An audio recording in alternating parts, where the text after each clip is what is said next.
This pond was dug last summer, and I think it was dug and then filled in with tap water and pretty much left for the rest of the year, basically because it filled up with algae almost straight away. So we're going to try and make some improvements to the pond today. So it does have a few things in its favour. I've just seen a damselfly by the pond, which is good. So the downsides, I would say, is that at the far side there, it is quite steep. So it's steeper than is really required for a wildlife pond. If something falls in there, chances of getting out are pretty slim. It's quite steep along this side as well. However, it has been shaped down at this end so that wildlife's able to escape from here. So one of the first things I'm going to do is I'm going to remove this willow tree that's growing out of the middle of the pond. Now, some dead wood in the pond is good, but just a small amount because it does release tannins, and we're better off having the majority of the willow out of there. So that's the first job. What I've got here is a tarpaulin. So I'm going to put everything on the tarpaulin, so that's going to catch the water, it's going to catch any wildlife that is in the water or attached to the willow stem and so on, and I can sort of put that in a holding bucket and then put it back in afterwards. So that's job number one.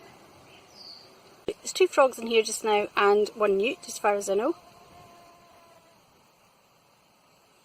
But I was just wanting to have a look at the far end there, which is quite steep.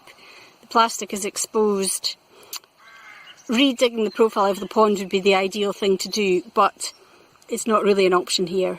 So what I think the best thing would be to do is to try and stack some rocks at that end to make it a bit less steep.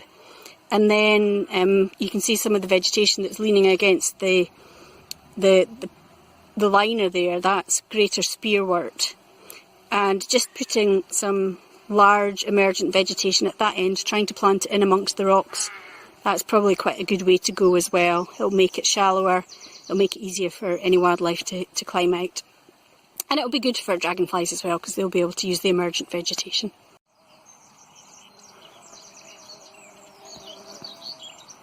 I've cleared the willow out of the pond, and it just looks so much better. There's more open water, and there's lots of hoverflies flying around.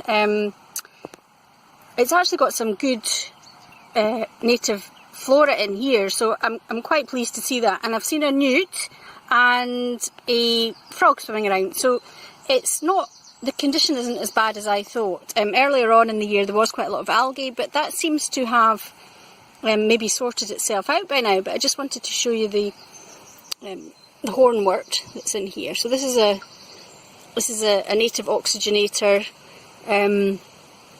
and that makes a big difference when it comes to water quality. So there's quite a lot of that in here, which is good. So that's probably helping quite a bit.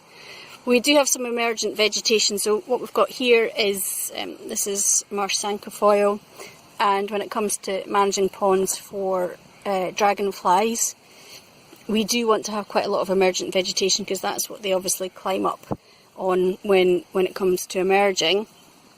And there's more marsh cinquefoil in the centre there.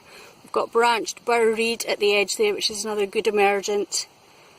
And round about the edge, we do have quite a lot of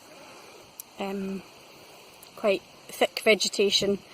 Meadowsweet, got yellow flag there, cuckoo flower just here, and red campion there. So if we do have amphibians in the pond, that's quite a nice place for the young ones when they're leaving to sort of take refuge. And also dragonflies and damselflies will take refuge there as well sometimes.